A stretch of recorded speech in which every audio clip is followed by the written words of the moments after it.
Phone സംഭാഷണം ഒളിച്ചു നിന്ന് കേൾക്കുക, വാട്സപ്പ് ചാറ്റുകൾ രഹസ്യമായി വായിക്കുക, തന്നെക്കുറിച്ച് മോശം പറയുന്നുണ്ടോ എന്ന സംശയത്തോടെ ജീവിക്കുക, നിറമില്ല, ജോലിയില്ല, സ്ത്രീധനം പോരാ എന്ന പേരിൽ പീഡിപ്പിക്കുക. ക്രൂരമായ കൊലപാതകങ്ങൾക്കിടയിൽ പുട്ടിന് പീര പോലെ വാർത്തകളിൽ നിറയുന്ന ഒന്നാണ് ഭർത്താക്കന്മാരുടെയും കാമുകന്മാരുടെയും ഇത്തരത്തിലുള്ള പീഡന ലീലകൾ. പക്ഷേ ഇവയൊക്കെ പുറം ലോകം അറിയുന്നത് ഒന്നുകിൽ ഭാര്യ ആത്മഹത്യ ചെയ്യുമ്പോഴോ ആത്മഹത്യാ ശ്രമം നടത്തുമ്പോഴോ മാത്രമായിരിക്കും. ബന്ധങ്ങളിലെ ചെറിയ കാര്യങ്ങൾ വരെ കൃത്യമായി അഡ്രസ്സ് ചെയ്യുന്ന പുതുതലമുറ ഇങ്ങനെയുള്ള എല്ലാ തോന്നിയാസങ്ങൾക്കും പേരുകൾ നൽകി അതിന് കൃത്യമായ നിർവചനങ്ങൾ നൽകുന്നുണ്ട്. എന്നാൽ ഇതിനപ്പുറം ഇത്തരം സാഹചര്യങ്ങൾ പെൺകുട്ടികളും ആൺകുട്ടികളും എങ്ങനെ നേരിടണം എന്നത് സമൂഹം എന്ന നിലയിൽ നാം ഇന്നും പഠിപ്പിച്ചിട്ടില്ല.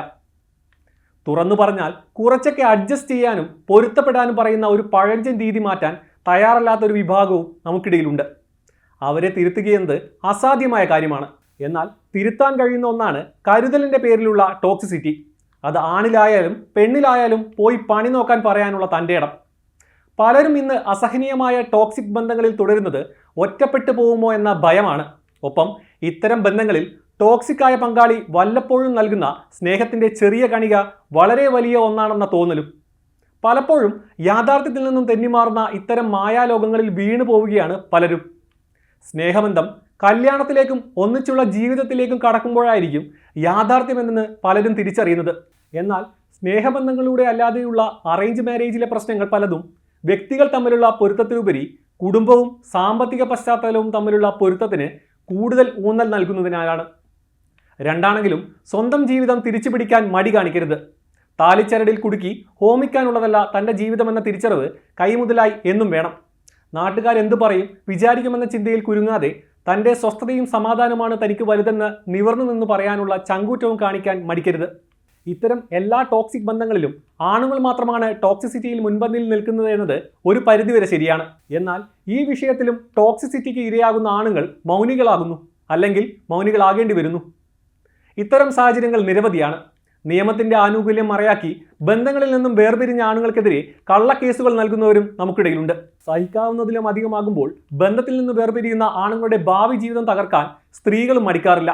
എല്ലാവരും ഗ്രീഷ്മയെ പോലെ കഷായം നൽകുന്നില്ലെങ്കിലും മരണത്തേക്കാൾ ക്രൂരമായ ടോക്സിസിറ്റി നൽകുന്നവരുമുണ്ട് എന്നത് യാഥാർത്ഥ്യമാണ്. സ്ത്രീ സുരക്ഷയും അവകാശവും എല്ലാം അനിവാര്യമായ ഒന്ന് തന്നെയാണ്.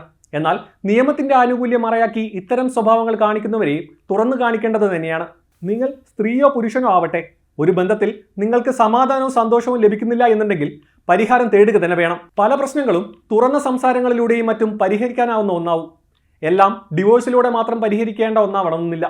നിങ്ങളുടെ റിലേഷൻ ടോക്സിക് ആണോ അല്ലയോ എന്ന് നിങ്ങൾക്ക് തന്നെ തിരിച്ചറിയാവുന്ന ഒന്നാണ്. ഒരു ടോക്സിക് റിലേഷനിൽ വ്യക്തിക്ക് അവരുടെ പങ്കാളിയിൽ നിന്നും ഒരു പിന്തുണയും ലഭിച്ചേക്കില്ല.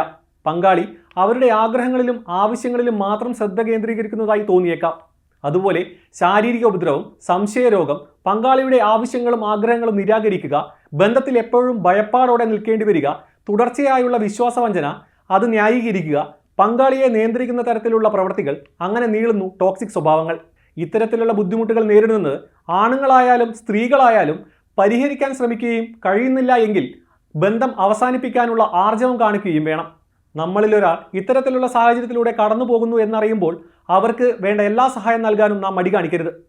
സിംഗിളായി ജീവിക്കുന്നതിലും അതികഠിനമാണ് ടോക്സിക്കായുള്ള ഒരു ബന്ധത്തിലൂടെ കടന്നു പോകുക.